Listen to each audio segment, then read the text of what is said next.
Bonsoir, Erev Tov Likoulam.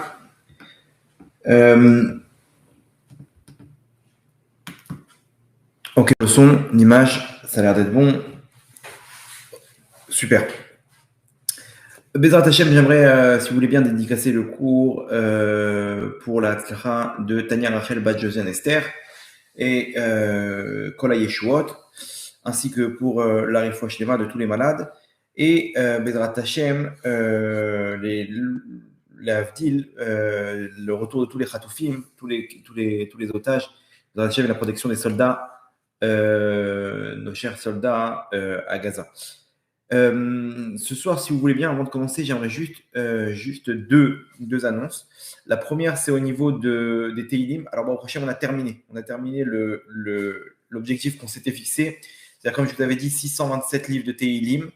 On a réussi à dépasser même les 627. Je vous avais dit pourquoi 627 ? Parce que 627, c'est la valeur numérique de Ishmael Veyahanem. Il y a un verset des Teilim qui dit qu'Akadosh Baruch Hu, il va écouter nos prières, nos plaintes, nos souffrances, Veyahanem, et il va nous répondre. Donc nous, on avait pris sur nous, dans cette opération de Teilim, de faire 627 livres de Teilim. Ok, ça fait peut-être 2 mois qu'on fait cette opération, 1 mois et demi, d'arriver à 627, et on arrête l'opération et on va tirer au sort dans les prochains jours. Ce sera mercredi soir, ceux qui ne sont pas encore inscrits, c'est-à-dire qui ont pris sur un livre de Teilim, mais qui attendaient de finir pour s'inscrire, faites-le jusqu'à mercredi soir. Après, on passera au tirage au sort. Il y a 3 prix de 500 €, Bezrat Hashem.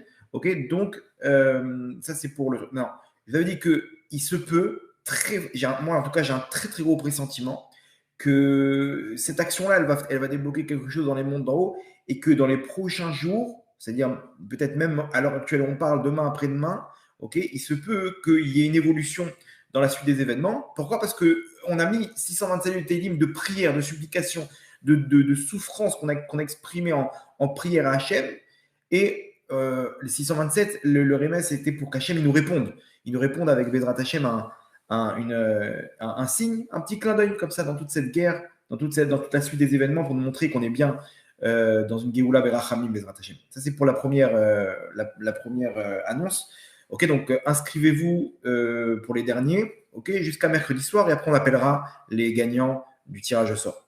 Bien entendu, comme vous savez, jeudi, donc ce jeudi-là, 18 janvier, Bezrat Hashem, Tikkun HaShovavim, on est dans la dernière ligne droite. Ceux qui ne sont pas encore inscrits, vraiment, je ne suis pas sûr qu'il y en a un deuxième. Vraiment, je vous dis la vérité, c'est très compliqué pour moi, et surtout que chaque jour, on ne sait même pas à quoi s'attendre.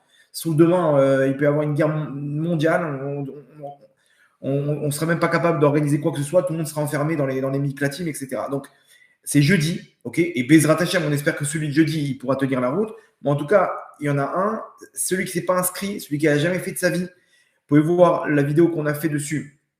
On explique tout le principe. C'est la réparation de la Neshama dans la racine, c'est-à-dire dans sa source, ok. On remet tout à zéro. C'est magique, vraiment, des délivrances, des changements de comportement, des changements dans le Shalom Bayit, dans l'éducation d'enfants, des gens qui ne rêvaient pas avoir d'enfants. Il se peut que des fois, il y a des problèmes de Zera Levatala, de semences en vin, etc. Et les gens, à cause de ça, ils bloquent leur mazal. Vous allez voir dans le cours de ce soir, on va un peu développer, mais en tout cas, j'en connais au moins 5-6 qui l'ont fait et qui ont eu quelques semaines après, au Hachem, une délivrance à ce niveau-là. Des gens qui ont des galères dans tous les sens. Pareil, ils ont mis entre guillemets leur semence en galoute et ils vivent une galoute pour réparer. Donc, autant prendre sur nous de faire ce jeûne avec la Tzedaka, le Tikkun HaShovavim qu'on organise, pour venir sur place en direct sur Zoom. On a tout mis en place. Il y a un groupe WhatsApp. Ceux qui sont avec nous sur le groupe, qui sont inscrits, on leur donne des audios, on leur explique tout en détail le fonctionnement. On va envoyer demain les textes à avoir avec soi pour prendre le jeûne sur soi la veille, mercredi après-midi, et pour le jeudi. Vous n'êtes pas obligé d'être avec nous sur place. On vous donne le texte, vous le faites à Mincha dans votre Amida, vous faites votre petite teshuva individuelle, et c'est terminé. Le jour de jeûne et la tzedaka qui comble le nombre de jours de jeûne restants, et vous avez terminé. Donc ça, c'est Bezrat Hashem pour le Tikkun HaShovavim. Ceux qui veulent s'inscrire, 050, le groupe WhatsApp, c'est le plus 972 50 972 50 15. Ok, Vous inscrivez là-bas et là-bas, vous aurez tous les détails. D'accord? Très bien. Ok, le cours de ce soir, si vous le voulez bien, c'est par rapport à l'actualité. Comme vous avez pu le constater, donc le jeudi soir dernier, la coalition qui a été mise en place avec les États-Unis, l'Angleterre, la France, le Canada, je crois qu'il y a une vingtaine de pays, une coalition contre les Houthis du Yémen, ok, par rapport à ce qu'ils font, des pirates de mer qui empêchent la navigation des navires de transport, de commerce, de pétrole, ok, de toute l'Asie et Moyen-Orient vers le canal de Suez, donc en passant par la mer Rouge, vers le canal de Suez pour déverser l'Europe, ok, les ports en Europe et d'éviter de faire le tour de l'Afrique. Maintenant, le Yémen, ils sont placés dans le détroit là-bas, ils sont très bien placés. Et dès qu'il y a un bateau qui passe, ou ils le kidnappent, ou ils le bombardent, ou ils envoient des missiles, des drones, des équipes, et ils dérangent le commerce. Malheureusement, les assurances, elles ne suivent plus. Elles ont très peur des dégâts. Ils ont failli couler un bateau, je crois, norvégien. Vraiment, il y a tout plein de conséquences. Je vous avais expliqué déjà un petit peu les conséquences, mais en gros, comme il y a 3 ans, je ne sais pas si vous vous rappelez, mais le canal de Suez, il y a eu un embouteillage monstre. Il y a eu un problème technique dans un des bateaux qui a bloqué tout le canal de Suez, comme ça, pendant, je crois, 3 jours. Je ne me rappelle plus du temps, mais 3 jours, tout était bloqué. L'économie mondiale, elle a pris une perte, je crois, de 18%. C'est une perte de 18% de toute l'économie mondiale, le canal de Suez, pendant 3 jours, quand son immobilisation. Et donc, à cause de ça, les prix ont augmenté.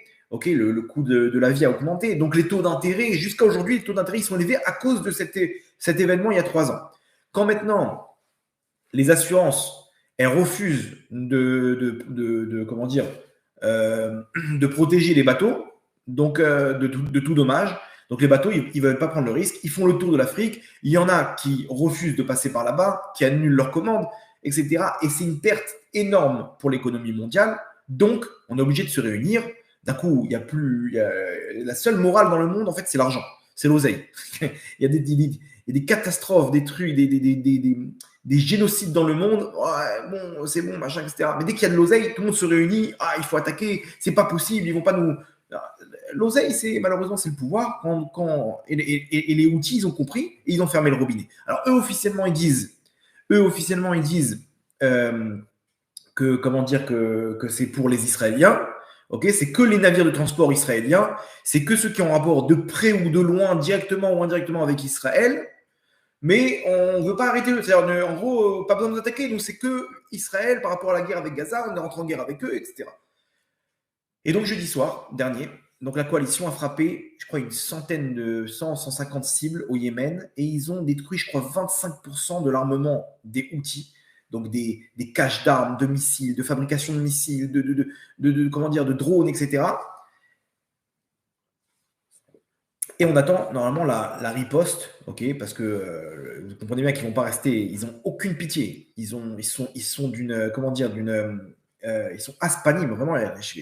Ils n'ont pas de, comment traduire ça, effrontés. Ils ont une effronterie, ils ont peur de rien. Eux, ils vont aller jusqu'au bout. C'est le djihad, c'est comme ça, et on va foncer malgré qu'ils vont se faire massacrer, c'est pas grave.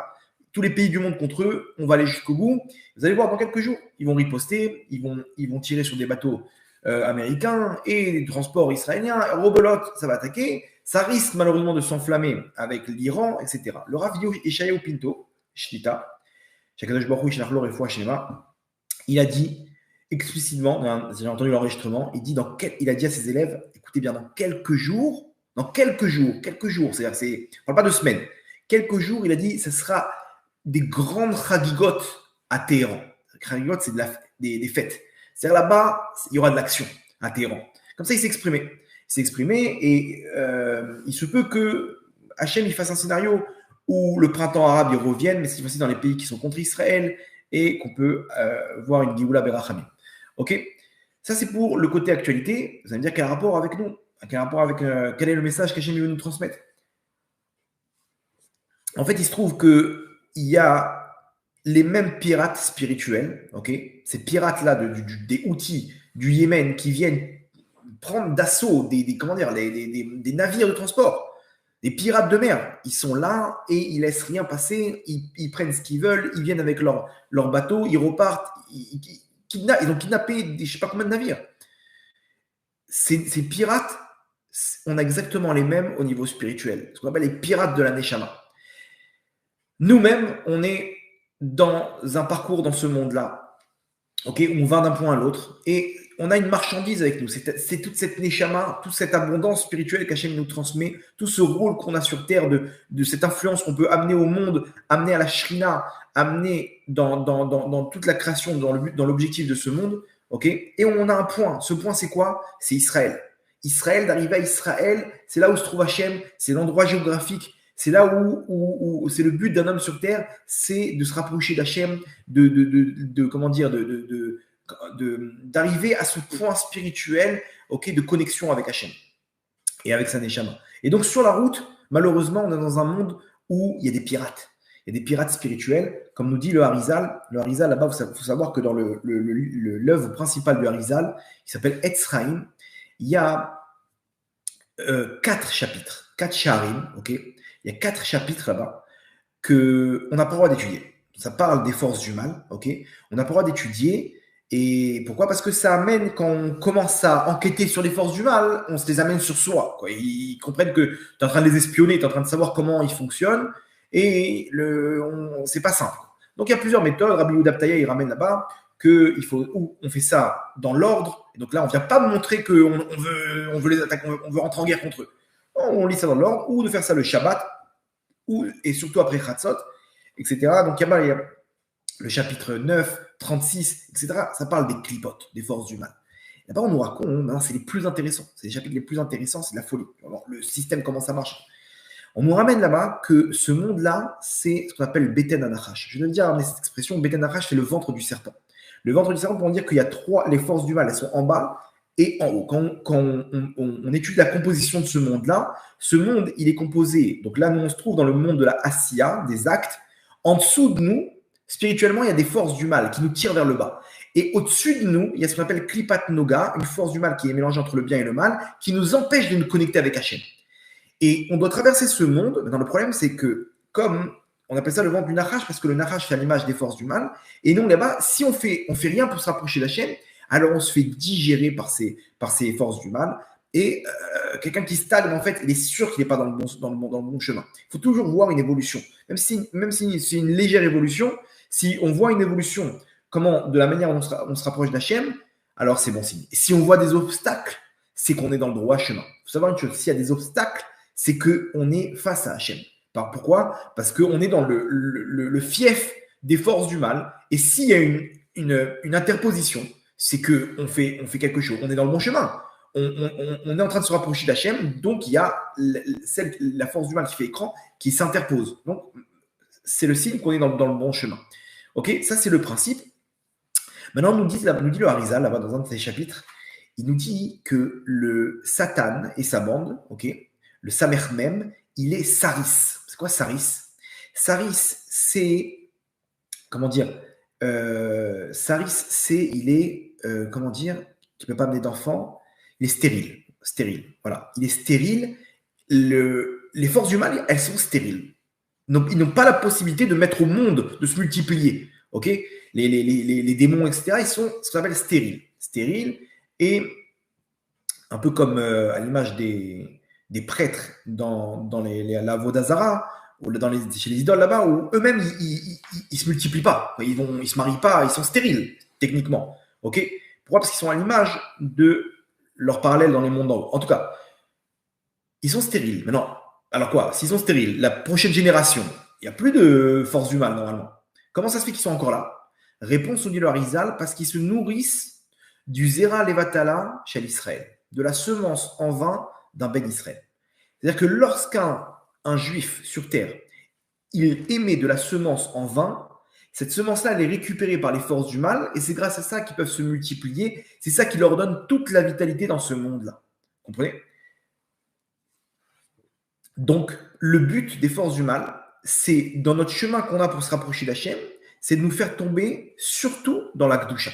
C'est-à-dire que la marchandise que j'ai à l'intérieur de moi spirituelle, qui est cette Neshama, là et qui est toute la vitalité de mon corps, sans Neshama, il n'y a rien du tout. Le corps, il tombe. Ok, je trouve qu'il y a même une expérience qui dit que, je crois que c'est 9 grammes ou 18 grammes, bref, ou 21 grammes peut-être, je ne me rappelle plus. En tout cas, il y a un poids de la Neshama. Quelqu'un qui est allongé sur son lit et qui, juste après avoir quitté ce monde, il y a 21 grammes qui descendent. C'est-à-dire qu'il y a une preuve aussi matérielle qu'il y avait quelque chose là. Il y avait quelque chose qui s'est échappé. En tout cas, la Neshama, c'est celle qui donne la vitalité au corps. Sans Neshama, il n'y a pas de vitalité. Et le but des forces du mal, pour pouvoir vivre, pour pouvoir survivre dans ce monde-là et continuer leur rôle, leur objectif, c'est ni plus ni moins que de faire fauter le Ham Israël dans la faute d'adultère. C'est pour ça que comprendre ce cours-là, comment il est en rapport avec l'actualité, surtout avec la période de Shovavim, qu'on passe actuellement, qui est un temps propice pour réparer. Et donc les parachutes de cette semaine.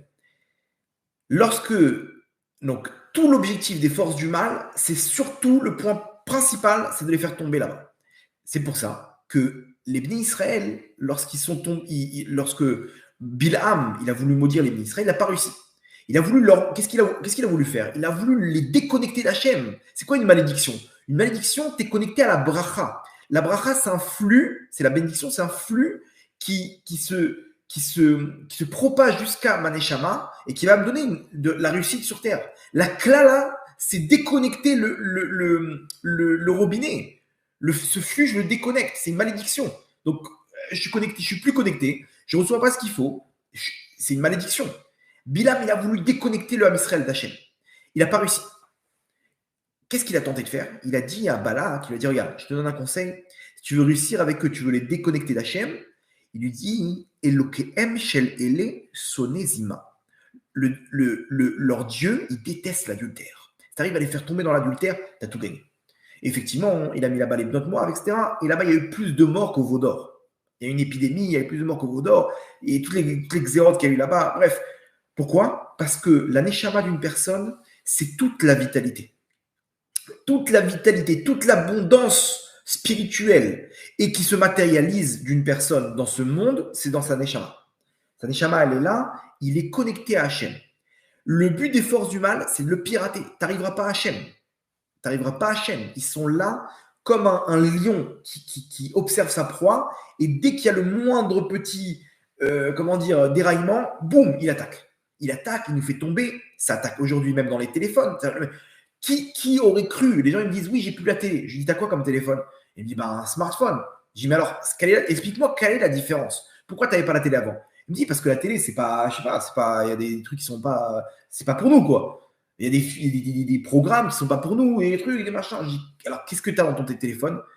Il me dit, non, là-bas, c'est moi qui choisis mes programmes. Je dis, non, c'est à la différence, c'est tes copains qui choisissent tes programmes. Lui, il t'envoie une vidéo, elle t'envoie une vidéo, et là, tu es dans le groupe là-bas, ils ont posté une vidéo, et là-bas. Quelle est la différence que c'est TF1 qui choisit les programmes ou ton cercle d'amis là-bas dans tes 36 groupes? Quelle différence? Tu tombes aussi sur des trucs qui sont. Donc, bref, on se retrouve là-bas. Le mec, il va sur Internet, il y a des photos, des trucs, des machins. En 2 secondes, il se retrouve dans des trucs aucun rapport.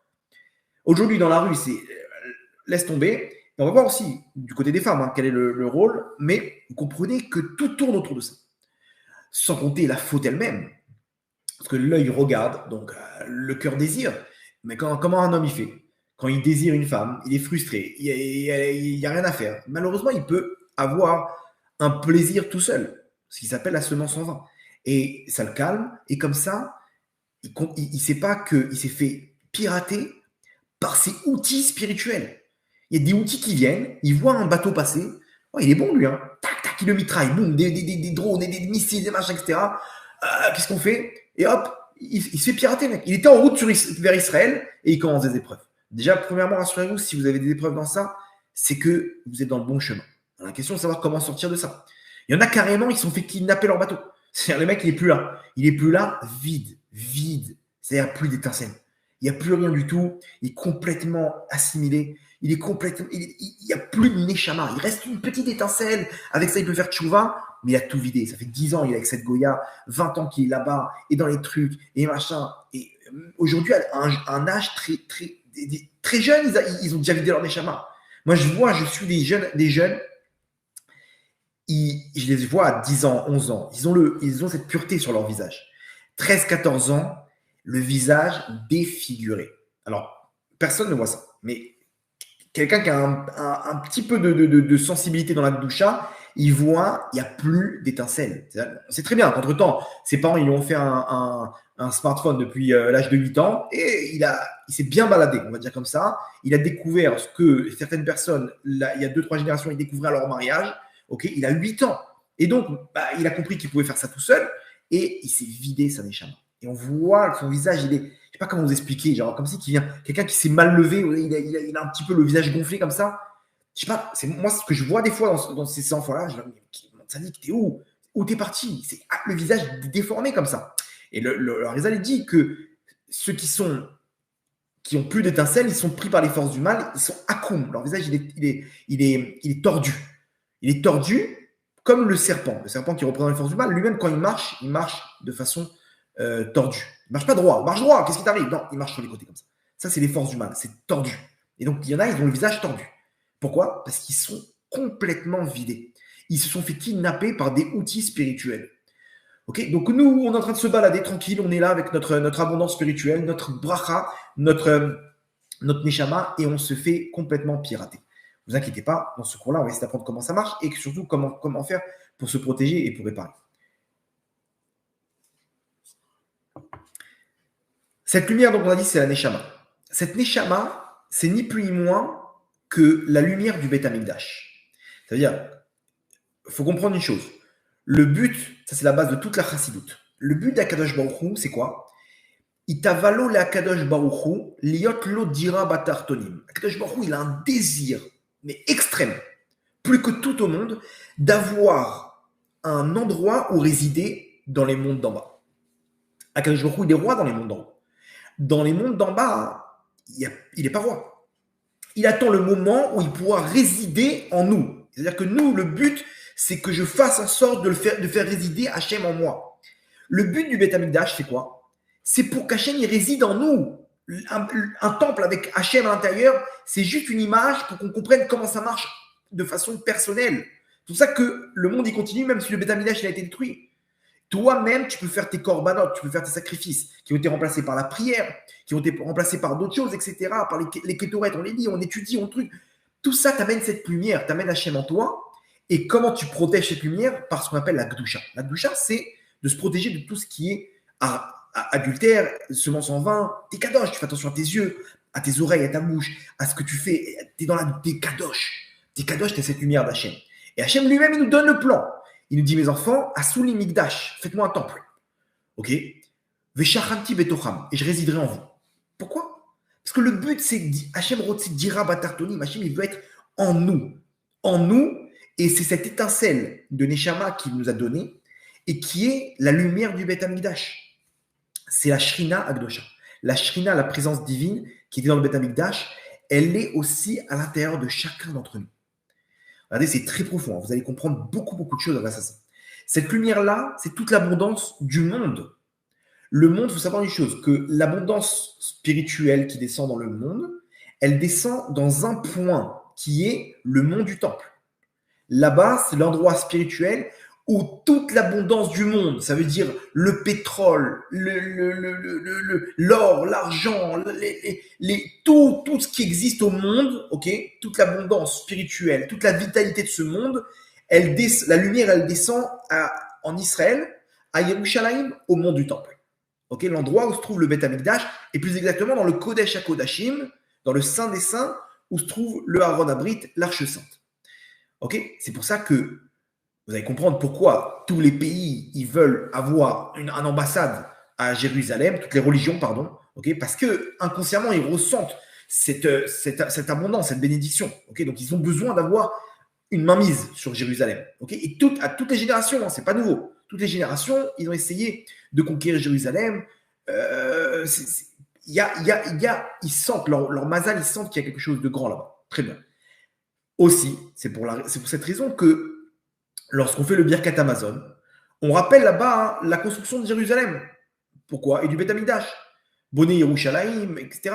Tout ce qu'on ramène. Pourquoi? Parce que on veut, quand on remercie Hachem, après avoir mangé du pain, Le Birkat Hamazon, c'est un remerciement, ok?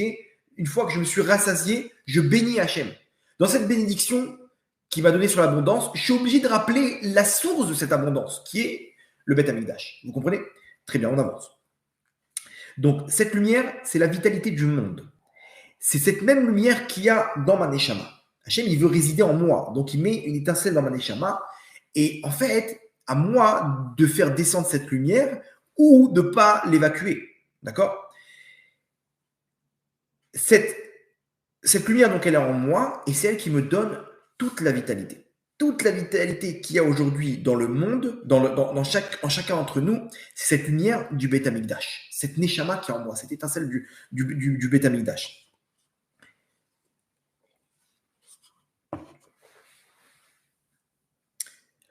Lorsque...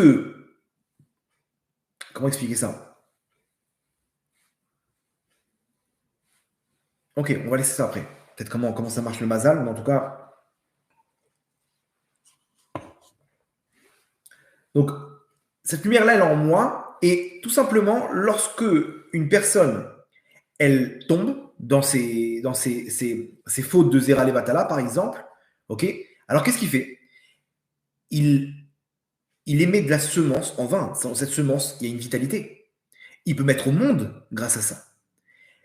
Cette vitalité qu'il y a dans les étincelles, cette vitalité qu'il y a dans la semence, c'est ni plus ni moins que des étincelles de Saneshama.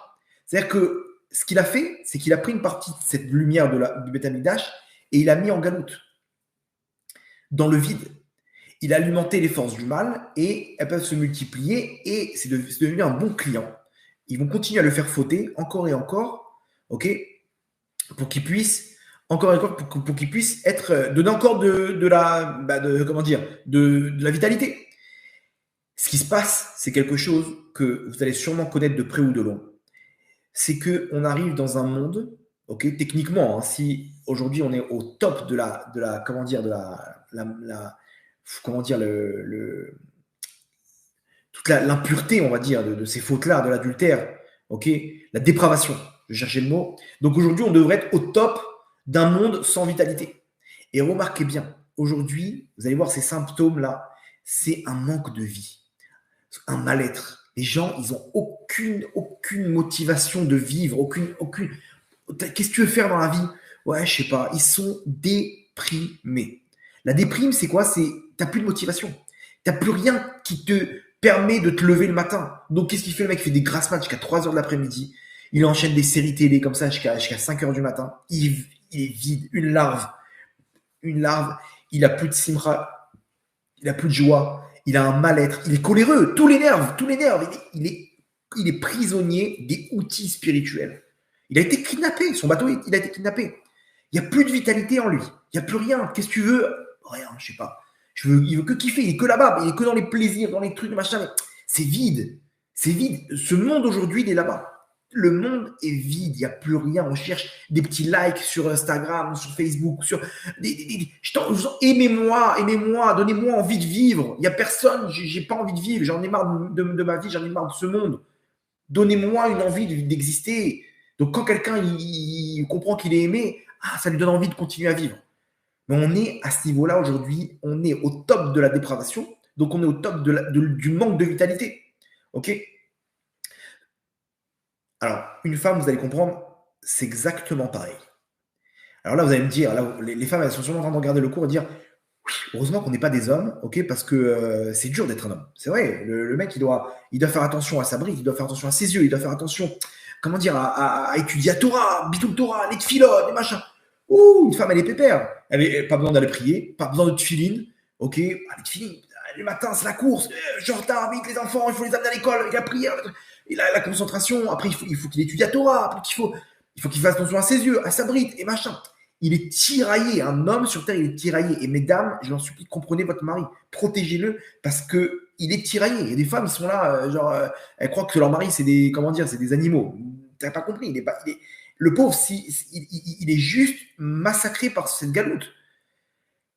Il y a donc l'homme, le pauvre, il est tiraillé dans un monde de fous, ok, et il tombe. Malheureusement, il tombe. Il y a très peu d'hommes aujourd'hui qui arrivent à se protéger de tout ça. Pourquoi? Parce que ce monde-là, c'est Beten Anachash, c'est le ventre du serpent. Donc les femmes, elles doivent se dire sûrement, Baruch Hashem, nous, on est tranquilles.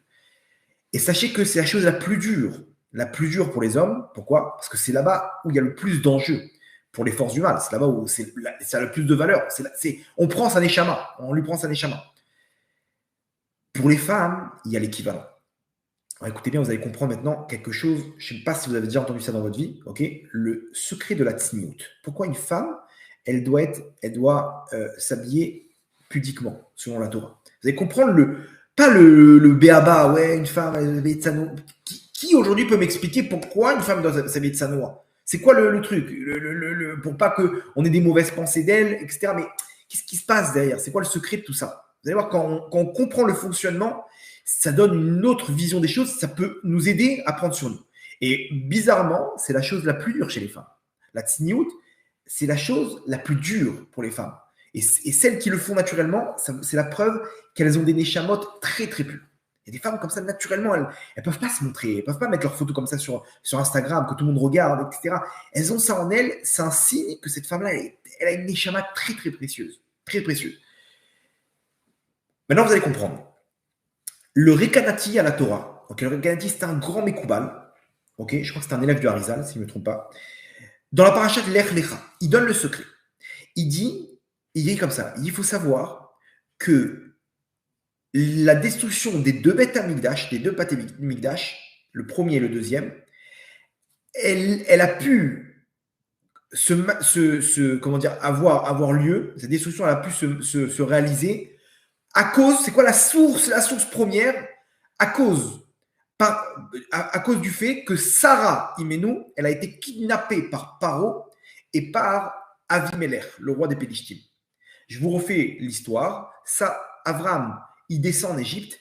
Paro, il voit qu'elle est belle. Il prend cette femme. Avram, il dit, dis-leur que t'es ma sœur. Parce qu'ils vont voir que t'es belle. Elle était très, très belle, ça. Bien entendu, elle faisait attention à sa tsniout, mais son visage, elle était quand même belle. Même si elle était tsanoua, elle était belle. Elle était discrète. Et il a même caché. Ils ont ouvert là-bas le truc. Ils ont vu, c'est qui cette femme? Elle a dit, je suis la sœur d'Abraham. Heureusement qu'elle a dit ça, parce que si elle avait dit que c'était son mari, il aurait tué pour récupérer cette femme. Mais attends, l'Égypte, c'est le pays de la dépravation, en tout cas à l'époque. Paro, il la récupère, et il veut abuser d'elle. Il veut, entre guillemets, la prendre pour femme. Et là-bas, il y a un ange qui vient, qui frappe Paro, etc. Bon, ça, c'est l'histoire. Il y a eu la même histoire avec Avimelech. Avram, il descend là-bas. Et pareil, il prend Sarah et Hachem, il vient le voir en rêve, il ne touche pas, c'est une femme mariée. Parce que Sarah, elle a été capturée dans ces deux forces spirituelles négatives. Donc, il y a eu une possibilité de détruire les deux Beth Amikdash. Et vous allez comprendre pourquoi. Quel rapport? Sarah et la destruction du Beth Amikdash. Écoutez comme c'est profond. Et là, vous allez comprendre un peu le fonctionnement. Nous dit le Zohar, Vaïra, Lamed, Aleph. Ok? Le Zohar Vaïra, Parashat Vaïra, page 30a. Il nous dit comme ça. Paro, lorsqu'il a capturé sa femme, Sarah, il a vu qu'elle était tellement belle qu'il a demandé à ses artistes de sculpter son visage. Il a sculpté sur un portrait le visage de Sarah. Et bon, il a renvoyé Sarah, mais il avait toujours le portrait de Sarah. Et pendant des années, Paro, pendant des années, ok, il se nourrissait de la beauté de Sarah. Bien sûr, pas pour observer la beauté de Sarah, mais il avait des mauvaises pensées. C'est-à-dire qu'il rentrait dans des fantasmes. Et peut-être qu'il tombait même dans la semence en vain. Paro, il observait la beauté de Sarah, ok. Pour Avimelech, nous dit le Midrash, lui, il a touché Sarah. C'est-à-dire qu'il n'a pas profité avec ses yeux, mais il a touché Sarah, ok. Il a eu des attouchements, on va dire, avec elle, sur elle. Et donc les deux, en fait, ils ont pris l'abondance spirituelle qui est la Shrina, qui se trouvait à l'intérieur de Sarah. Sarah, c'est la représentation de la Shrina sur terre. C'est pour ça qu'il appelait Achoti. Achoti, Achoti, Rayati, c'est une des expressions de la Shrina. La présence divine, elle est en chacune des femmes. Ok? En chacune des femmes, elle a en elle la présence divine, la Shrina. ok, qu'elle reçoit de son mari. Lorsqu'un homme, il observe et il rentre dans des mauvaises pensées, dans des fantasmes, ok, qu'est-ce qui se passe? Nous dit le Zohar, il capture la présence divine qui est en elle. C'est-à-dire qu'il lui vole une partie de son abondance spirituelle. Vous entendez? C'est-à-dire que le fait que des hommes ils ont des mauvaises pensées sur une femme, c'est l'équivalent de la semence en vain de l'homme. Parce que l'homme, toute son abondance spirituelle, son Saïchama, lorsqu'il émet des étincelles, ok, alors il enlève une partie de sa Neshama. Une femme, comment elle perd sa Neshama? Quand des hommes, ils sont en train d'avoir des mauvaises pensées sur elle.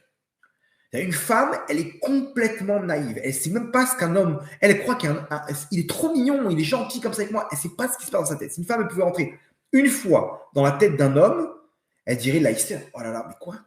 À tel point, les hommes, c'est des animaux. Un homme, il est tout le temps avec des mauvaises pensées.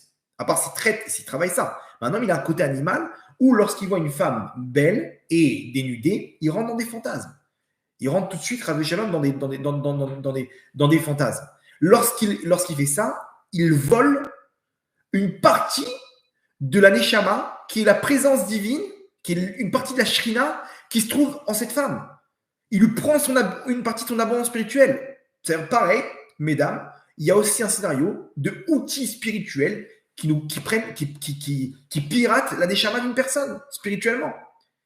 C'est pour ça, donc vous comprenez pourquoi, que Paro, lorsqu'il regardait Sarah, la beauté de Sarah, il rentrait dans des fantasmes, dans des mauvaises pensées, et donc il a capturé une partie de la présence divine qui a fait que lorsque la présence divine elle est rentrée dans le Beth Amikdash, il n'y a pas eu une union qui était parfaite parce qu'il y en a une partie qui a été prise par Paro, par des forces du mal et par Avimelech. Donc les forces du mal, ils avaient une partie de la Shrina, donc on ne pouvait pas récupérer toute la Shrina, et donc le Beth Amikdash, il était amené à ne pas durer. Parce que la Shrina n'était pas là à 100%. Quand Paro il a regardé, c'est le premier Beth Amikdash. 70 ans, il a été détruit. Quand Avimelech il a touché Sarah, jusqu'à aujourd'hui, on en galoute. Parce que là-bas, c'est sûr que le toucher, c'est aussi le relié avec la pensée. Et donc, il y a plus la faute, elle est plus grande. Et donc, il y a plus d'abondance spirituelle qui a été volée à Sarah. Donc, de la Shrina. Si une femme, elle a malheureusement des relations interdites, imaginez-vous qu'est-ce qu'elle perd dans sa Neshama. Imaginez-vous de quoi on parle. C'est une perte énorme, énorme, énorme pour une femme. Imaginez-vous, rien que la pensée déjà, ce qui se passe. Le toucher, imaginez-vous la relation elle-même. Ça peut être avec son mari. Une femme qui ne respecte pas la pureté familiale, elle ne sait pas pourquoi, elle est amenée à 100% à perdre toute sa vitalité spirituelle. Mais non, mais on est mariés. C'est quoi le problème, Vodarav? Qu'est-ce qu'il y a? Je suis jamais parti avec un autre homme, j'ai jamais trompé mon mari, il m'a jamais trompé ma baya. Le problème, c'est quoi? C'est une relation interdite. Tant que la femme ne s'est pas trompée au mikvé, elle est impure. Et une relation impure, c'est un chiyuv karet. C'est un interdit de retranchement de l'âme. C'est un des plus graves interdits. Alors, pour forte raison, si elle trompe son mari ou si. Bref, on est aujourd'hui dans une génération terrible. Vous comprenez de quoi on parle? On est vidé, on n'a plus d'étincelles en nous. On n'a plus rien en nous, malheureusement. Entre parenthèses, même des gens qui respectent Nida, là j'ai compris dans les questions sur le Tikkun Shavim qu'il y en a beaucoup qui n'ont rien compris aux halachot. C'est-à-dire, il se peut qu'une femme, elle a mal compté le temps qu'il faut attendre, les 7 jours pour aller au mikvé, elle est partie avant, et en fait elle est encore impure, malgré qu'elle s'est trompée au mikvé. Étudiez, parcourez ces halachot-là, ne serait-ce qu'une fois dans votre vie. C'est hyper important. Donc, entre parenthèses, je vous conseille d'aller voir la série de cours que mon cher beau-frère, Rav Igal Cohen Solal, sur Torah Box, il a fait une série de cours sur toutes les règles de pureté familiale, incroyable, très bien fait, posé, carré, etc. Il faut les parcourir une fois dans votre vie, parce que la femme, elle se rend au milieu, mais elle ne sait même pas comment ça marche. Il y a des vérifications avant, après, tout ça, c'est important, faites-le. Je crois qu'il y a une quinzaine de cours, des petits cours, faites-le une fois dans votre vie, si vous n'avez pas eu de formation avant le mariage. C'est important parce qu'il y en a qui ont pris sur elles, mais elles ne savent pas si elles ont vraiment fait ce qu'il faut. Ça va vous changer votre vie. Vraiment, ça va vous changer votre vie. Pourquoi? Parce que techniquement, il y a l'abondance, même si elle va au migrer, l'abondance, elle n'est pas là. Il n'y a pas eu ce qu'il faut, on va dire, selon les règles. Donc, on récapitule. Toute l'abondance d'une personne, toute la vitalité, elle vient de la Neshama. C'est la lumière du Beth Amikdash. Cette lumière-là, elle est chez les hommes. Malheureusement, toutes les fautes qu'il y a aujourd'hui, surtout la semence en vin, cette vitalité, elle est évacuée de la Neshama. Okay, les femmes, pareil. Les femmes, pareil, comment elles perdent la force de leur Neshama? Malheureusement, quand les hommes, ils ont des mauvaises pensées sur elles, comme c'est le cas de Paro, qui avait des mauvaises pensées sur Sarah, qui lui a pris donc une partie de la Shrina, la présence divine qui avait en elle. Vous comprenez? C'est juste incroyable. Attention, une femme qui est... Alors, c'est pour ça qu'Hachem nous dit, soit tsanoua. Alors là, hein, il y a beaucoup de gens qui ne connaissent pas la définition. Tsanoua, c'est moutzna. Moutzna, ça veut dire caché. Discrète. La tsniout, c'est la discrétion. Je répète, tsniout, être la pudeur, on demande à une femme d'être discrète. C'est-à-dire, n'attire pas l'œil de l'homme. Tu peux être très belle, Sarah l'était, elle était très belle, mais d'être discret. D'être discret, ça veut dire quoi? Ça, c'est dans les habits, dans la parole, dans le comportement. Il y a des femmes qui ne s'habillent pas tsanoua, et pourtant, dans leur comportement, elles sont tsnouot. Elles ont la midat tsniout. Elle fait attention quand elle parle avec un homme, quand elle marche, etc. Il y en a qui sont habillées de la tête aux pieds, okay, elles sont couvertes de la tête aux pieds, mais elles sortent du 4x4 avec les grosses lunettes de soleil, la grosse perruque longue dans le vent comme ça, et elles sont en train de dire à tous les hommes, regardez-moi, les habits moulants, des mannequins. Je discute aujourd'hui, j'ai des débats avec des rabbanim, des dayanim, qui me sortent des poskim, des décisionnaires, de me dire non, voilà, comme ça, truc, la perruque, le machin. Je dis, mais elle est où la définition de la tsniout? La tsniout, je ne comprends pas. Avant de ramener la halakha, c'est quoi la définition? Une femme qui est habillée de la tête aux pieds, que tous les hommes, ils la regardent, elle est en train de vider sa neshama. Non, mais elle a le droit d'être belle. Mais pourquoi de sortir les yeux de toute la terre quand elle marche?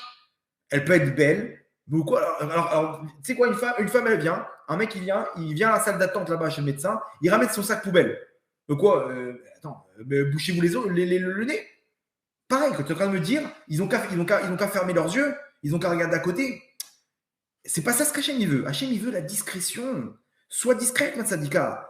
C'est tsniout dans le comportement. Dans le comportement aussi, il y a une tsniout. Et je discute avec des rabbanim qui ne connaissent pas cette notion. Eux, ils sont dans l'alacha. Il a permis. Non, mais il manque une chose. L'essentiel, c'est la Yirat Shamayim. T'as pas compris qu'Hachem, il veut pas ça? Hachem, il veut la discrétion. Pourquoi? Parce qu'il y a d'autres hommes qui tombent et c'est pour elle qu'on dit ça. C'est pour elle. Bref. En tout cas, on rentre dans un cercle vicieux, comme vous avez compris, où aujourd'hui, c'est une catastrophe. Maintenant, d'où elle reçoit cette force, la femme? Ok. Vous inquiétez pas, après, on va donner les solutions. Hein. Je vous sens un petit peu déprimé là, mais vous inquiétez pas. Pas de désespoir. Après, on donne les solutions. Mais c'est un moment qui est propice pour réparer ça. S'il y a un petit réveil, même dans notre Neshama, ok, ça peut nous servir pour sortir de là-bas. Donc, d'où elle reçoit la shrina, la femme? Il faut savoir une chose, c'est que selon la lacha, la femme, elle appartient au mazal du mari. Vous savez qu'une femme, elle ne doit pas recevoir l'héritage de ses parents. C'est-à-dire, dans une famille, si le père il n'a pas donné des instructions précises et que les parents ils sont partis, comment on redistribue l'héritage selon la Torah? L'aîné, il prend 2 parts et tous les autres garçons, ils prennent une part. Et les femmes, les sœurs, quoi? Elles ne prennent pas une part, elles? Non. Et d'ailleurs, il y a des gros problèmes aujourd'hui de vol. Pourquoi? Parce que elle fait appel à un avocat, elle récupère de l'argent qui ne lui appartient pas selon la Torah. Donc, dans le ciel, cet argent, c'est du vol. Malgré que selon les lois actuelles, ça lui revient. Ça lui revient, non? Attendez. Pourquoi? Parce qu'elle lui appartient au mazal de son mari. Et c'est-à-dire quoi? Elle reçoit la bracha de son mari et elle est détachée du mazal de son père. Donc, c'est pour ça qu'elle ne peut pas recevoir l'héritage de son père. Mais par contre, son beau-père, quand il va partir et que son mari va recevoir, elle fait partie intégrante de cet héritage. Ok. Et même, c'est important, si les frères ils veulent maintenant lui donner une partie à leur sœur, qu'ils le disent. Qu'elle a récupéré derrière, il faut qu'ils le disent explicitement. Mahoul, mahoul, mahoul, t'inquiète pas, c'est pas du vol, c'est à toi. Et spirituellement, c'est pareil. Hachem, il envoie l'abondance à un homme et lui, il transmet ça à sa femme.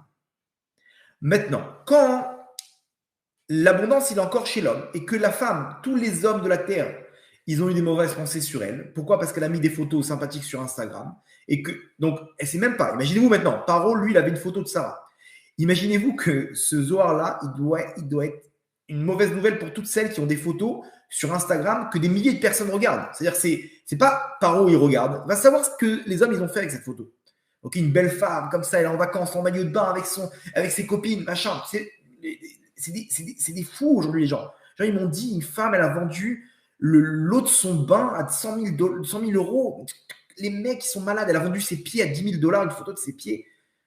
Vous savez où ils sont, les gens, aujourd'hui? Ils cherchent des pieds de femmes, ils cherchent l'eau du bain d'une femme. Donc quoi? Si tu es là-bas à Dubaï en maillot de bain, tu crois quoi? Ces photos-là ne vont pas tourner dans Instagram. C'est pire que ce qui s'est passé avec Paro. Maintenant, lorsque un homme il regarde donc une femme, il retire l'abondance qui est chez son mari. Et donc son mari, comment il transmet maintenant cette abondance à la femme? Quand il se retrouve dans la mitzvah, lors de l'union, c'est là que les deux neshamot ils s'unissent et que l'homme il transmet toute l'abondance à sa femme. C'est pour ça que tout l'élément principal d'un couple, c'est l'union. Dans le bien. Pourquoi? Parce que là-bas, il y a l'union des neshamot, il y a l'union des corps, mais il y a l'union des neshamot. Et là-bas, la femme, elle reçoit toute son abondance spirituelle. Et c'est pour ça qu'elle n'a pas besoin de prier, parce qu'elle reçoit en fait l'abondance de son mari. C'est pour ça qu'elle n'a pas besoin de mettre les tefilines. C'est pour ça qu'elle est exemptée de plusieurs mitzvot. Pourquoi? Parce qu'elle reçoit ça de son mari. Maintenant, comprenez qu'aujourd'hui, il y a des couples qui se vivent en coloc. C'est un cercle vicieux parce qu'elle ne reçoit pas son abondance. Ok? Parce qu'il n'y a plus de relation, il n'y a plus rien du tout. Elle ne reçoit pas son abondance. Ok? Et donc, elle est frustrée. Donc, elle n'est pas bien, elle a ce mal-être. Donc, lui, il n'en peut plus d'elle parce qu'elle est insupportable. Et donc, il y a des disputes. Et donc, ils ne se remettent pas ensemble. Et donc, elle ne reçoit pas encore sa vitalité. Et donc, elle est encore plus insupportable. Et lui, pareil. Et lui, il trompe sa femme. Et donc, toute l'abondance qui était prévue pour sa femme, où est-ce qu'il la met? Il la met chez toutes les femmes avec qui il est tombé. Ou qui met ça en vain. Des gens mariés aujourd'hui, des hommes mariés. Le mec qui regarde un film, il fait ses avérotes. Mais t'es marié, qu'est-ce qui t'arrive? On t'a dit, qu'est-ce qui t'arrive? Non, je peux pas, c'est plus fort que moi, grand arabe. Mais tiens le coup, tiens le coup. Tu peux pas tenir. Non, je peux pas, ma femme, truc, c'est compliqué. Et le mec, il tombe. Et donc, la femme, elle ne reçoit pas son abondance. Elle ne reçoit pas son abondance. Ou que lui, il a tout dépensé. Ou que elle-même, malheureusement, on lui a volé de son mari. Vous comprenez comment ça marche? Et donc, elle n'a pas l'abondance de la Shrina. Et elle n'est pas bien. Et voilà dans quel monde aujourd'hui on se trouve. On se trouve dans un monde de dépression. On est tous dépressifs. Pourquoi? Parce que notre vitalité, elle est là-bas chez tel Goya, elle est 60% en vin, là-bas, truc, là, machin. Et l'autre, cette femme-là, il y a 3500 mecs là-bas sur Instagram qui l'ont pris qui ont chacun une part dans son abondance. Et c'est comme ça que le monde y vit. Et nous, on n'est pas bien. Pourquoi? Parce qu'on n'a plus de vitalité. On n'a plus rien, on n'a plus de vitalité, on a tout perdu. C'est incroyable. Donc en fait, une femme, quand elle est tsanoua, comprenez une chose.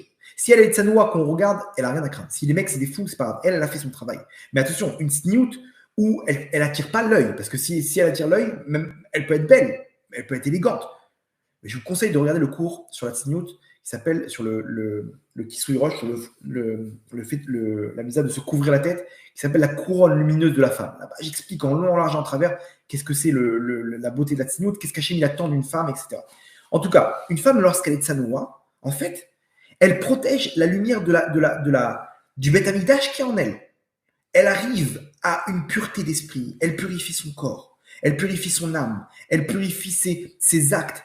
Elle réussit dans tous les domaines, On lui donne des enfants de sadikim. Les femmes, elles payent des profs privés, des machins, des trucs pour leurs enfants. Comment on fait? Elle prie, elle pleure. Mais Habille-toi de Sanoa. Cette sniout-là, elle fait en sorte que tu as des enfants qui sont tzadikim. Pourquoi? Regardez comme c'est fort. Quel rapport? Pourquoi une femme qui est de Sanoa, elle a des enfants tzadikim? Parce qu'on nous dit comme ça sur Kimrit. Kimrit, c'était une femme très, très tsanoua, que elle-même, chez elle, même chez elle, elle était tsanoua. Les murs de sa maison n'ont jamais vu ses cheveux. Et elle a eu 7 enfants qui étaient Kohen Gadol. Kohen Gadol, il faut savoir, c'est l'homme le plus pur au monde qui rentre une fois par an à Kippour dans le Kodesh HaKodashim. Okay, dans le Saint des Saints, là où se trouve la Shrina. Pourquoi? Parce qu'une femme, quand elle est tsanoua, elle se connecte avec sa lumière. Elle n'est pas connectée avec l'extérieur. Regardez-moi. Ok. Alors attention, il y a 2 femmes tsanoua, 2 femmes qui se couvrent de la tête aux pieds. Une qui est discrète et une qui est, regardez-moi, une qui a la vraie mida de sniout, une qui n'a pas la mida de sniout. On n'est pas dans la halakha, Rabotai. Et elle est connectée avec elle, elle est dirigée vers elle-même, elle veut se connecter avec Hachem. Elle est pudique, elle est réservée parce que sa lumière, elle la dirige vers l'intérieur. Et donc, de la même manière qu'elle se connecte avec la lumière, qui est la lumière de la Shrina, qui se trouve dans le Kodesh HaKodashim, qui est elle-même, donc, mesure pour mesure, on lui donne un enfant qui est tzaddik, ça veut dire qui est connecté avec sa neshama. Un tzaddik, c'est quelqu'un qui a son intérieur, il est pur, sa neshama, elle est pure. Donc, on lui donne une neshama pure à cet enfant. Comment elle a fait? Elle s'habillait de sa noix. Mais la vraie tsniout intérieure, dans le comportement, dans les paroles, dans la façon de marcher, dans les allures. Ça, c'est la tsniout. Et la Gemara dans Shabbat, Kouf Amoudbet, page 100b, elle nous dit à quoi ressemble la paroret. La paroret, c'était le rideau qui faisait écran où se trouvait derrière le Kodesh HaKodashim. Elle dit, elle ressemble au pan d'une robe d'une femme, d'une jupe longue d'une femme tsanoua, qui marche dans la rue, élégante comme ça, qui marche, et que le pan de sa jupe, il traîne comme ça sur le sol. Exactement pareil, le rideau qui sépare le Kodesh HaKodashim, il a l'image de cette jupe longue. Pour nous dire quoi? Pour dire que si une femme, elle est tsanoua, elle a l'image du rideau. Qu'est-ce qu'il y a derrière? Il y a la Shrina, il y a la lumière du Beth Amikdash. Il y a cette lumière de vitalité, d'abondance dans le monde, cette bracha. Donc, pareil, quand elle met, cette parochet sur elle, ses habits de tsanoua, elle est en train d'amener sur elle la Shrina de Moshe.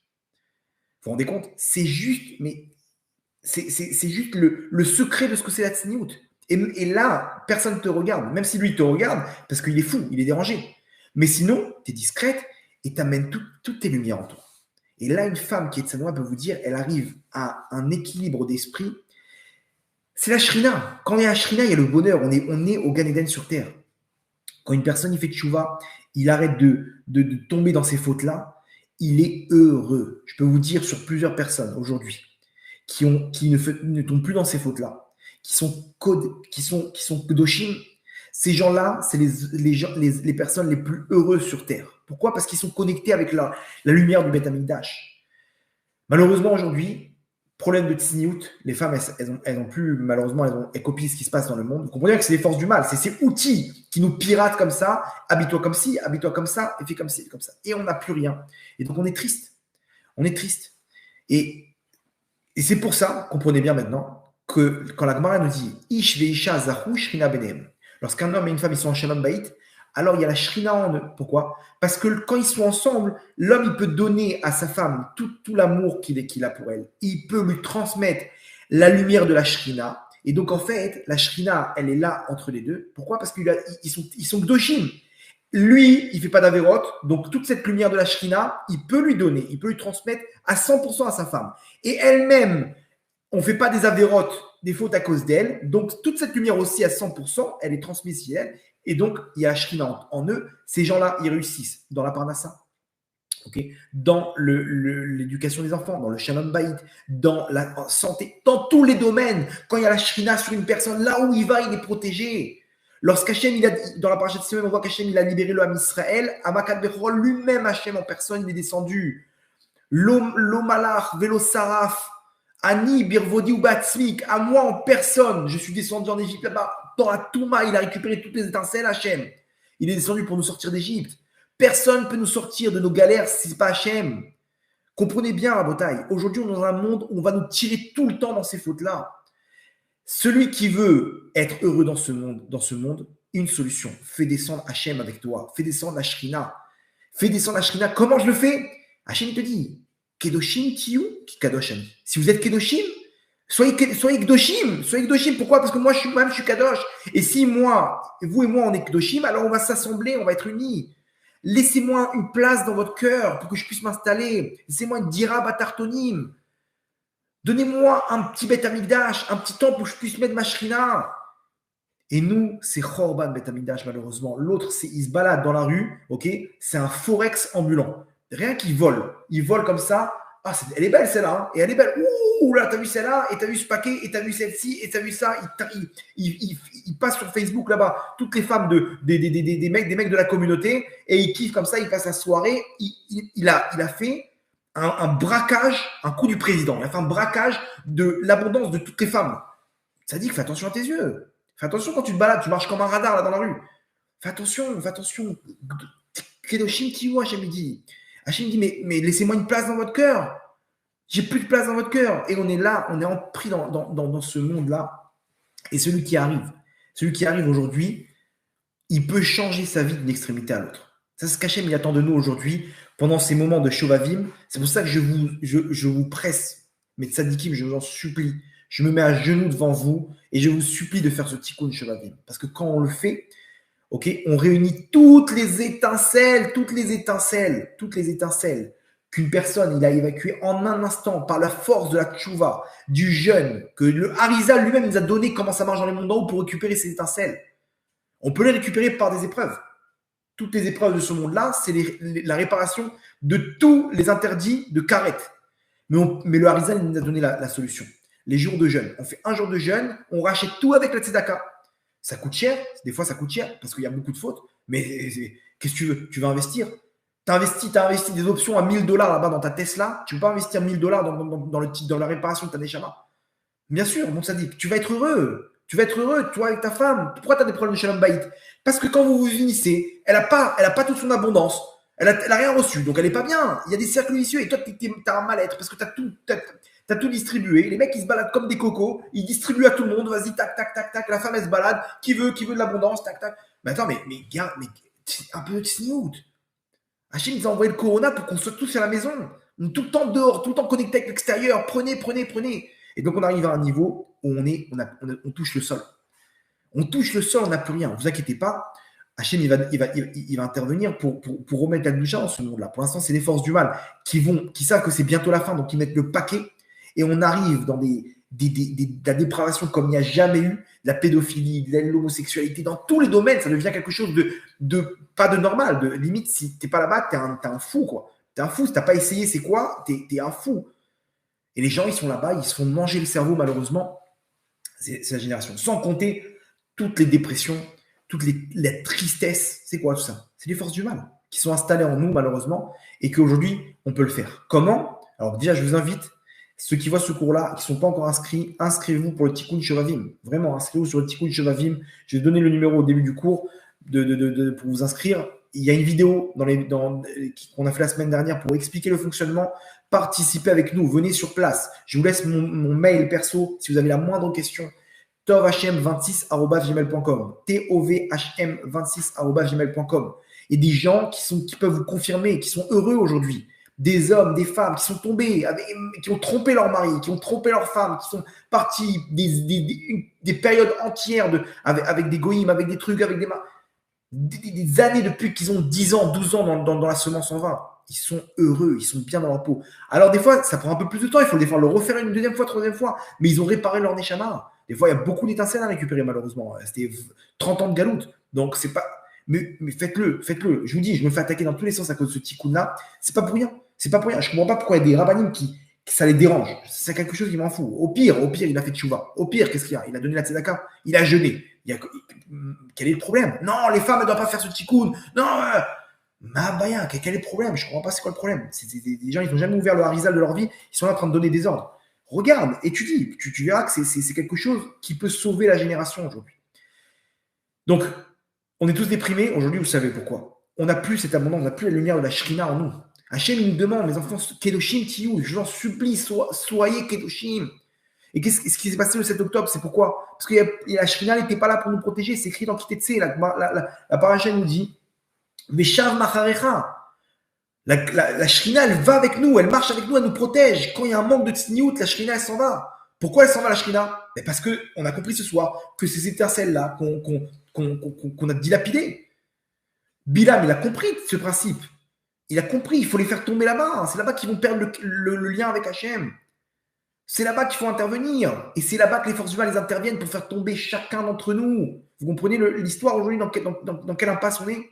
Et donc, quand la Shrina n'est plus là, ok, et quand c'est la fiesta là-bas pendant 3 jours de rêve party, donc il n'y a plus de Shrina.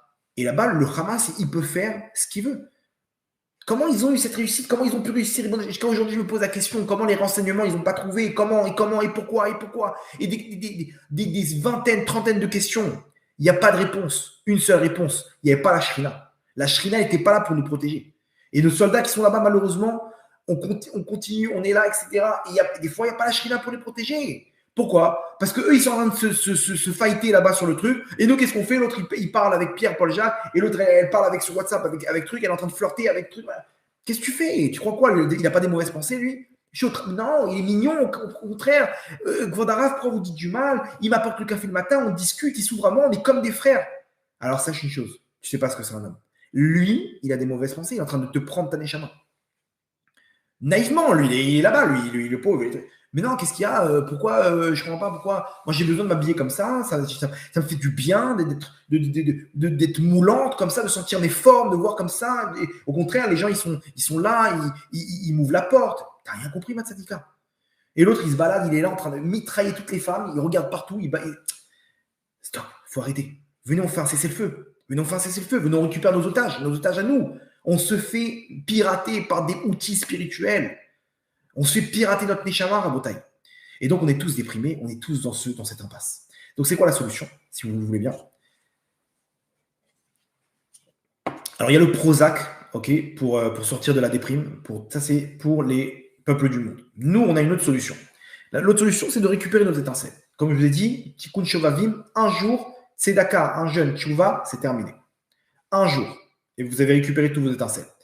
C'est jeudi, ok? Donc, il vous reste 3-4 jours pour vous inscrire. Il vous reste 3 jours pour vous inscrire. Après, je ne sais pas si on aura d'autres. Je ne sais même pas si celui de jeudi il aura lieu. Je vous dis la vérité. Pour moi, chaque jour, c'est un cadeau d'Hachem. En tout cas, ça, c'est première étape. Hachem, il a mis en place d'autres éléments. Vous allez voir pour récupérer ça. Le premier élément, c'est Rabbi Nachman en personne qui l'a fait descendre. Cet élément s'appelle le Tikkun HaKlali. Le Tikkun HaKlali, c'est une combinaison de 10 Teilim qui ramène les étincelles. Bien entendu, ok, j'ai pas vu de source qu'on parle de la semence en vin, active. C'est-à-dire, on parle pas de quelqu'un qui est tombé malheureusement, il a eu des mauvaises pensées dans la nuit et il s'est réveillé un matin, il a vu des trucs, etc. On parle jusqu'à maintenant, on m'a pas montré que c'était j'ai pas vu en tout cas que ça parlait forcément de cette semence de la semence en vin active, que le mec il est tombé vraiment toute sa vie, etc., qui va lire 10 Teilim et qui l'aura réparé. Rabbi Nachman lui dit qu'on parle de la semence en vin par inadvertance. Quelqu'un, jusqu'à aujourd'hui, malheureusement, il dit moi j'ai arrêté cette affaire-là depuis longtemps, mais qu'est-ce que vous faites? Qu'est-ce que vous voulez? On regarde des choses. Ça rentre dans le cerveau, malheureusement. Au bout de quelques jours, ça sort. Le gouffre, le corps, il n'est pas hermétique. Et donc, le mec, il rentre dans des problèmes, etc. Qu'est-ce qu'on fait à ce moment-là? Eh bien, sache qu'il y a Rabbi Nachman, il a fait descendre un cadeau sur terre qui est le Tikkun HaKlali. Bien entendu, celui qui se connecte avec Rabbi Nachman va l'amener à réparer aussi l'autre Averot qui était active, okay, que le mec faisait de façon active. Rabbi Nachman, il est là pour aider une personne au tikkun de sa neshama. C'est pour ça qu'aujourd'hui, à la fin des temps, on ne peut pas sans Rabbi Nachman. Et tout le tikkun neshama qu'on va faire, c'est en parallèle avec Rabbi Nachman pour qu'il puisse nous aider à ce qu'on va faire, à l'amener au bon endroit. Ok? Rabbi Nachman, ceux qui vont à Ouman, ils voient ça dans l'année, ils arrivent facilement à sortir de là-bas, de ces problèmes. Ils ont une force. C'est quoi cette force? C'est que Rabbi Nachman, lui, il a réussi à faire descendre cette lumière, de sortir, de réparer. Vous avez compris pourquoi on appelle ça le Tikkun HaKlali, la réparation générale. Pourquoi? Parce que lorsqu'on a réparé ça, on a ramené toutes nos étincelles. Et donc, on a tout en nous, donc on a besoin de rien du tout. On a tout réparé. T'inquiète pas, ton shalom bayit qui va s'arranger, ta parnassa va s'arranger, ta santé, parce que tu as tout, tu as toutes tes étincelles, tu as l'abondance d'Hachem. Ça, c'est le tikkun haklali. Premier élément, retenez bien, tikkun haklali. Vous allez au mikvé, vous faites le tikkun haklali, ok, vous vous connectez avec Rabbi Nachman. Sachez une chose, c'est que Rabbi Nachman, maintenant, il va intervenir dans votre neshamot pour pouvoir vous amener à vous sortir de là-bas. Ok. Comment il fait? Par l'intermédiaire de ces 10, la combinaison de ces 10 livres, de ces 10, comment dire, 10 Teilim, ok, qui font, avec aussi le petit texte qu'il faut lire avant, qu'on se connecte avec la Neshama de Rabbi Nachman. Et Rabbi Nachman, lui, c'est c'est sa force. Il vient, il sort une Neshama de là où elle se trouve et il lui ramène ses étincelles. Vous pouvez voir le cours que j'ai fait sur opération Bet Amikdash à Ouman. Vous allez voir que ça rejoint un petit peu le cours qu'on a dit maintenant, que Rabbi Nachman, lui, il ramène les étincelles du Bet Amikdash dans la Neshama. Lorsqu'on va à Ouman, là-bas, il y a un grand c'est très grand dans la Ouman à Rosh Hashanah, parce que là-bas, il se passe quelque chose de grand pour la Neshama. On récupère toutes les étincelles en un moment, en un instant. Rabbi Nachman, il s'occupe de nous ramener les étincelles. Ça, c'est la force de Rabbi Nachman. Le Harizal, il donne une autre solution, c'est de faire le Kriyat Shema à la Mita. Lorsqu'on fait le schéma avant de dormir, il faut savoir une chose. Quand on dit Baruch Shem Kevod Malchuto Leolam Vaed, le dalet là, de Vaed, il faut le prolonger et vous imaginez que maintenant, c'est tellement fort, hein, mais il faut vous imaginer 2 épées spirituelles de lumière, ok, qui vont venir frapper les forces du mal pour récupérer les étincelles qu'il y a à l'intérieur et les ramener dans votre neshama. Quand vous dites Baruch Shem Kevod Malchuto Leolam Vaed, il faut vous imaginer que cette force du schéma qu'on dit avant de dormir, il a la possibilité de récupérer les étincelles. Même pour les femmes, malheureusement, qui sont tombées dans le manque de tsniout. Bien entendu, pour tous ceux qui sont là, bien entendu, tout ça, ça marche qu'avec la tchouva. Quelqu'un qui fait tchouva et qui pense sur lui de ne plus recommencer, ok, et qui arrête ces avérotes-là, il récupère ses étincelles. Alors, bien entendu, c'est une tchouva qui est constante.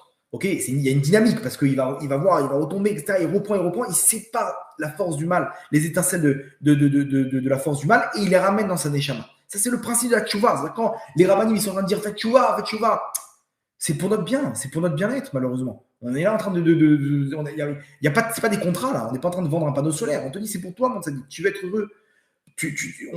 Par amour pour l'âme Israël, les rabbanim ils crient de faire tchouva. Et c'est pour ça qu'Hachem il secoue. Pourquoi? Parce qu'il veut on arrive à ramener toutes nos étincelles et qu'on n'arrive pas en haut et d'avoir perdu toute notre neshama. Hachem me dit, mon fils, t'as tout perdu.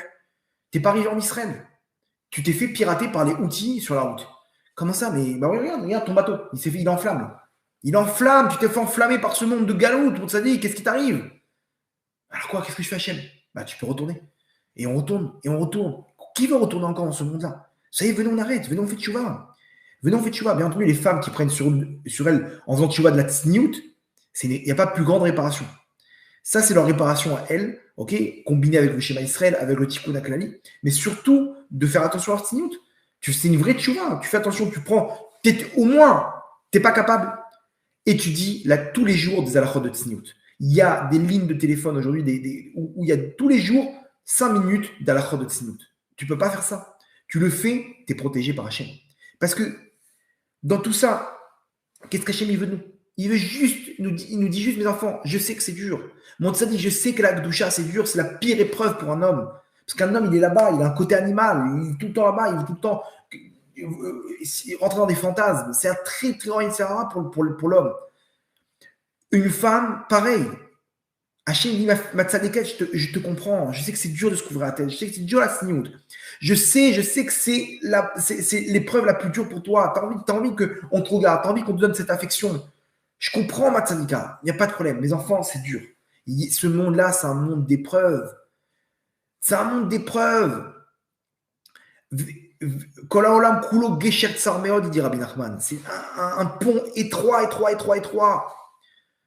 Ça me rappelait les ponts de Indiana Jones.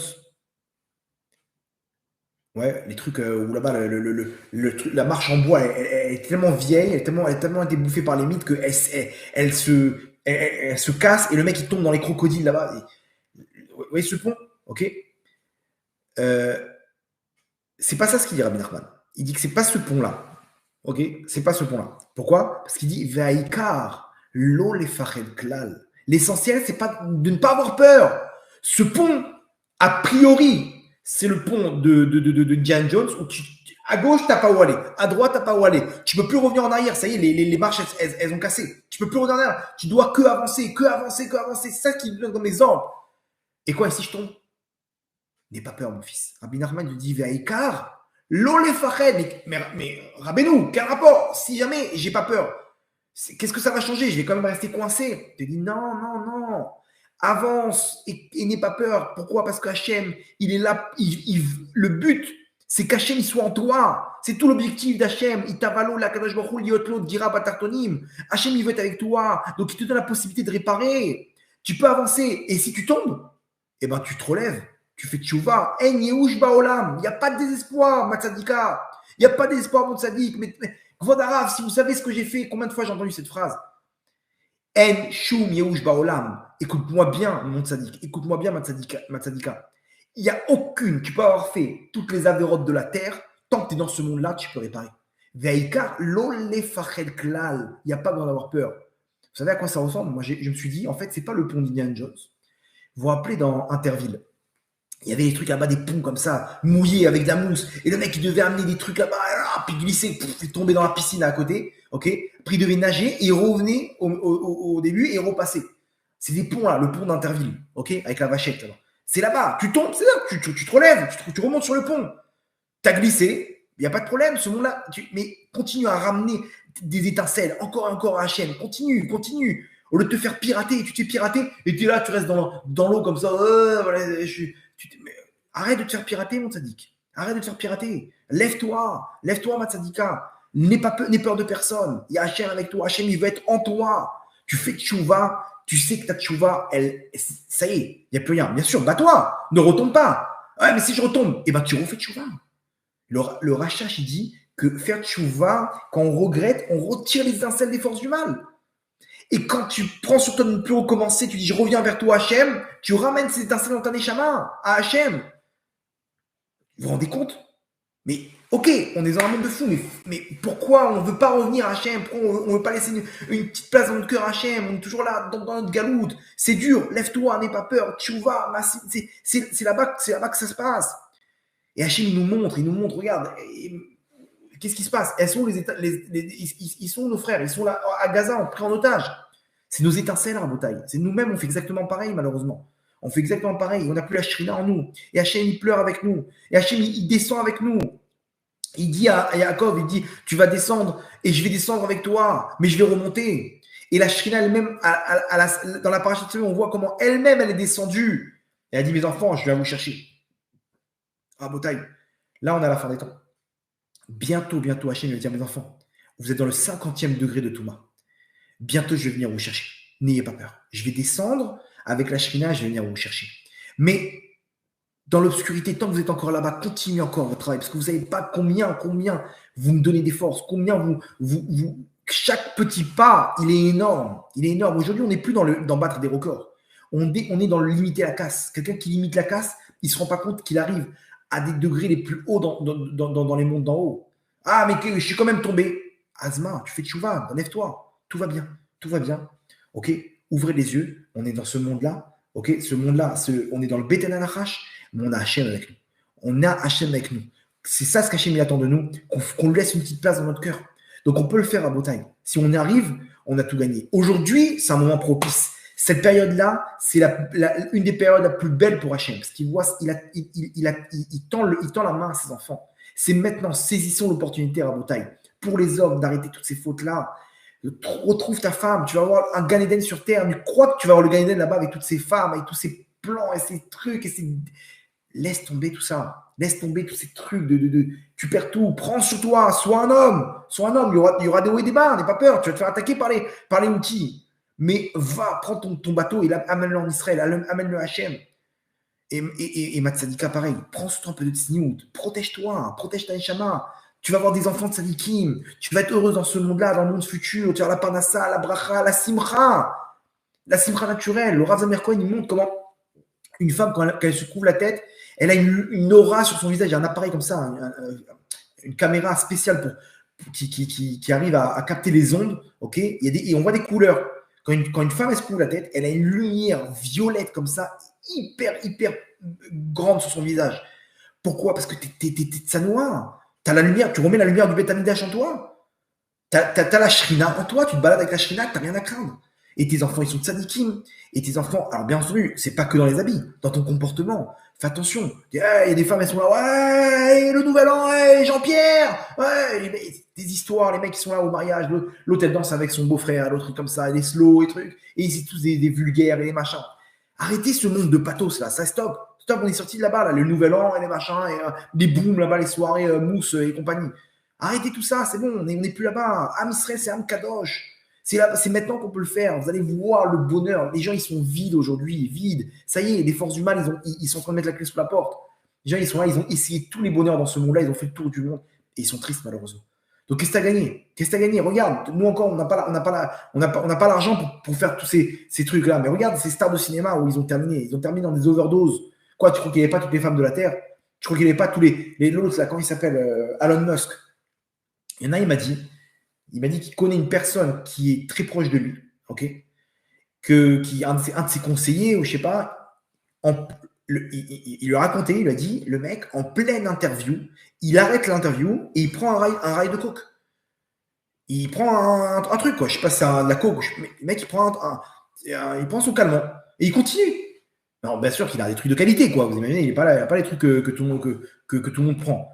Il ne peut pas vivre sans ça. Mais attends, t'as tout ce qu'il faut au monde. Qu'est-ce que t'as besoin? Il y a besoin, il faut de l'adrénaline, là. Sinon, c'est nul. Nous, notre adrénaline, c'est la shrina. Donc aujourd'hui, on peut le faire. Avancer un petit peu, J'ai des élèves, ils tombaient dans cette faute-là de Zera Levatala. Je dis, mais tu peux 5 minutes, tu prends le chronomètre, tu dis Hachem, 5 minutes, je vais le faire pour toi, je ne vais pas tomber. Et ces gens-là, aujourd'hui, c'est des Kodesh Kodashim, bien sûr, entendu qu'ils ont arrêté depuis longtemps la faute. Ça a pris un an et demi comme ça de combat. Aujourd'hui, ils ont complètement arrêté. Croyez quoi? Ils ne vont pas tomber sur leur zivoug. Ils vont pas trouver. Ils ont cette shrina en eux. Ces gens-là, ils ne se rendent pas compte, c'est des Yosef Hatzadik de la génération. Donc à nous maintenant de sortir d'Égypte. On est là, on est coincé, on ne veut pas sortir d'Égypte. Hachem, il vient te chercher maintenant. Ça, c'est la période dans laquelle on se trouve maintenant de Shovavim. Hachem, il vient nous chercher. Venez, on prend la main d'Hachem. C'est dur, c'est vrai. Akash Baruch Hu, il nous prépare. Il nous prépare le mariage. Il vient en nous maintenant pour nous récupérer et nous prendre comme un mari qui vient récupérer sa femme. Et là, c'est le début du Gan Eden sur Terre. Dans ce monde-là et dans le monde futur.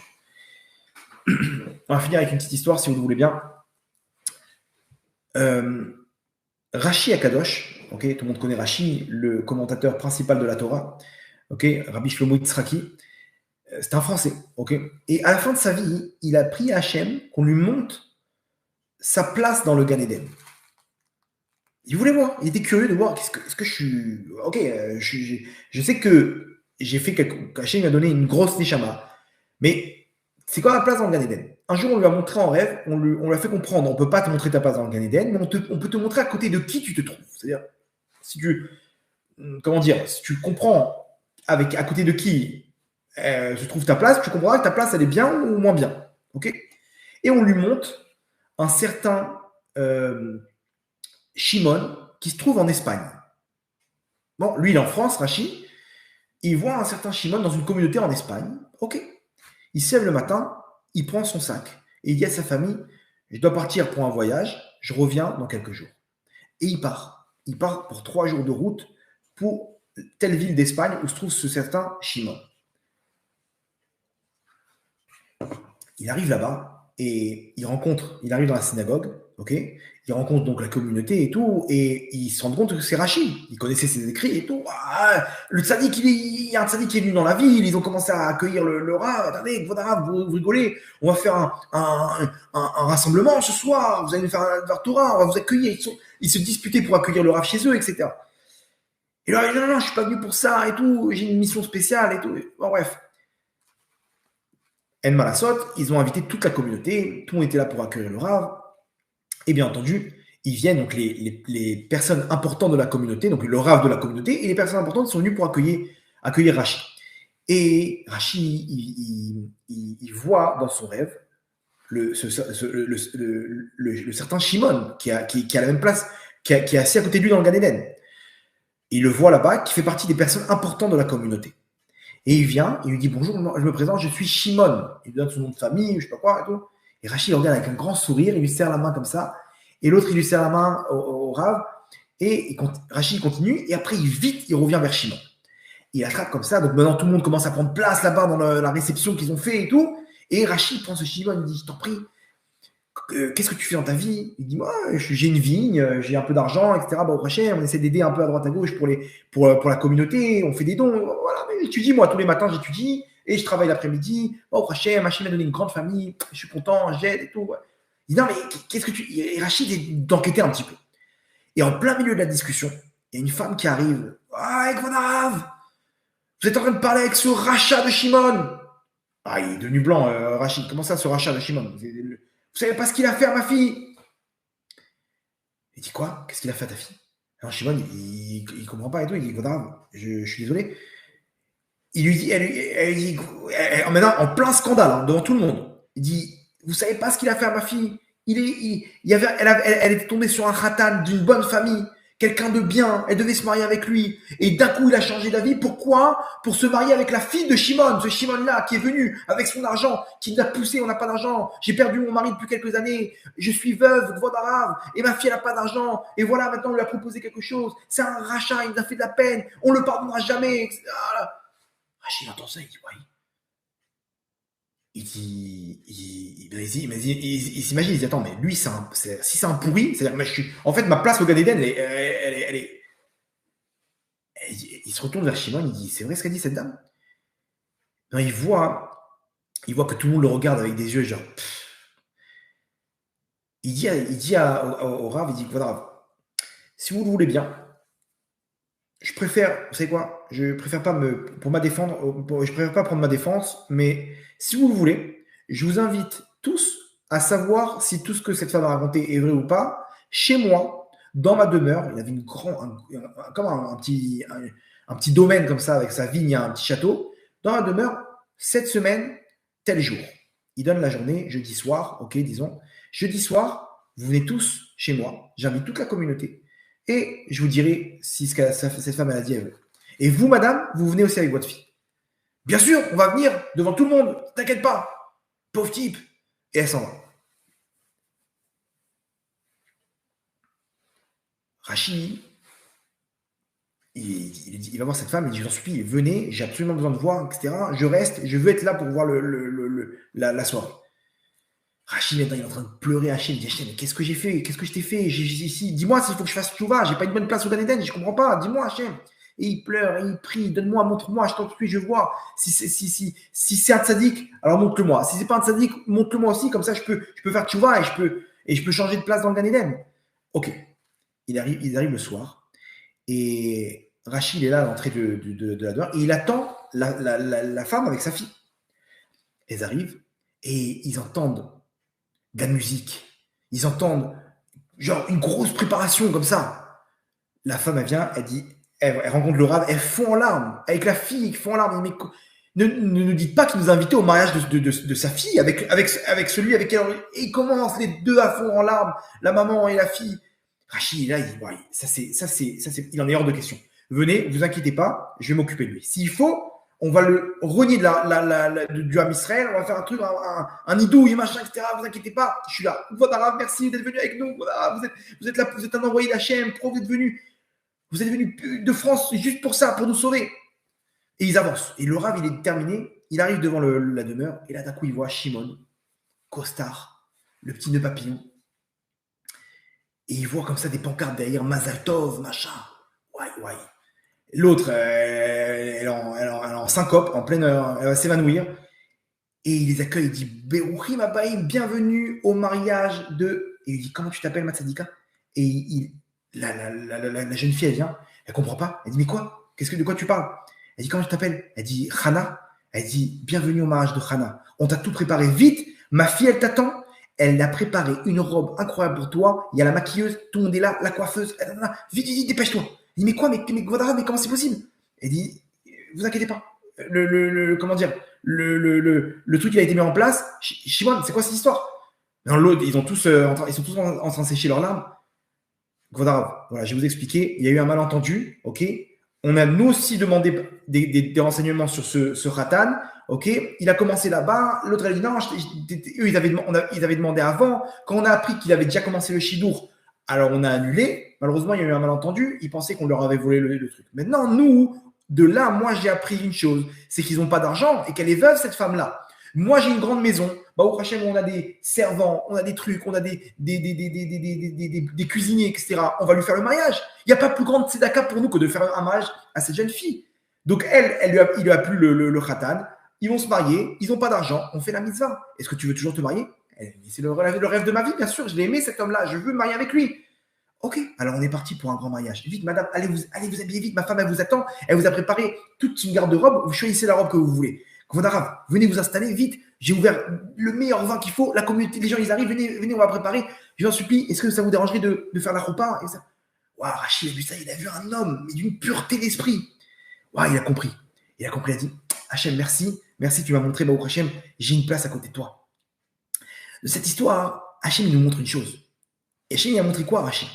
Ceux qui sont à côté de moi, c'est ceux qui sont exactement là, dans le mariage qu'Hachem il attend de nous. Cet homme-là, il se comporte exactement comme Hachem. C'est-à-dire que, mais dis-leur tout de suite que c'est un malentendu. Non. Je vais leur préparer un très beau cadeau, une très belle soirée. Le mariage avec ce Ratan-là, c'est moi qui vais l'organiser. Et je vais leur faire la plus belle des surprises. Mais dis-leur, non, je leur dis pas. Ils vont passer par là, comme ça la surprise sera encore plus belle. Hachem, c'est exactement pareil. Hachem, viens, c'est bon, enlève-nous ce Yetzirara, protège-nous. On est là, nous, qu'est-ce qu'on veut? On veut se rapprocher de toi. Non, mais Tzadikim, je vous prépare la plus belle des surprises. Ce mariage dans le Gan Eden, vous et moi, ensemble, quand Hachem il va devenir roi sur terre, dans ce monde-là, on peut faire régner Hachem en nous. On peut se marier avec Hachem, Rabotai. On peut avoir la Shrina à l'intérieur de nous. On peut l'avoir. On passe par des épreuves, des mauvaises surprises. On croit qu'Hachem nous a abandonnés.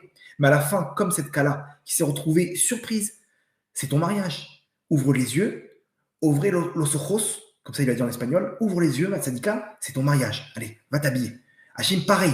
D'un coup, on va faire tchouva, et d'un coup, Hachem dit, ça y est, ouvre les yeux, mon Sadik. Je suis là pour t'accueillir, tout va bien dans ce monde-là, maintenant je t'accompagne, je te lâche pas. Et là, tout commence. On est là pour réussir dans ce monde-là, c'est à portée de main, c'est maintenant qu'on peut le faire. Donc, Rabotai, à nous d'y mettre le maximum de notre Neshama pour pouvoir ramener cette Shrina en nous. C'est tout ce qu'Hachem il attend de nous. C'est l'objectif d'Hachem. Hachem, il veut Dira Batartonim. Il veut une petite place en nous. Il veut ensuite Kedoshim Tiyu. Donc, s'il nous le demande, c'est sûr qu'il a mis tous les éléments pour qu'on réussisse. Maintenant, à nous de ne pas avoir peur. Continue à avancer. N'aie pas peur. Tu vas tomber, tu vas te relever, n'aie pas peur. Mais toutes les affaires, n'aie pas peur. Hachem, il attend. Enfin, quand tu vas prendre sa main, tu vas faire tchouva. Et pour amener la Géoula individuelle pour chacun d'entre nous, le bonheur sur terre dans ce monde-là, le monde futur et la Géoula, Bezrat Hashem Bekarov, Berachamim Dolim, Baruch Adonai Leolam, Amen ve Amen.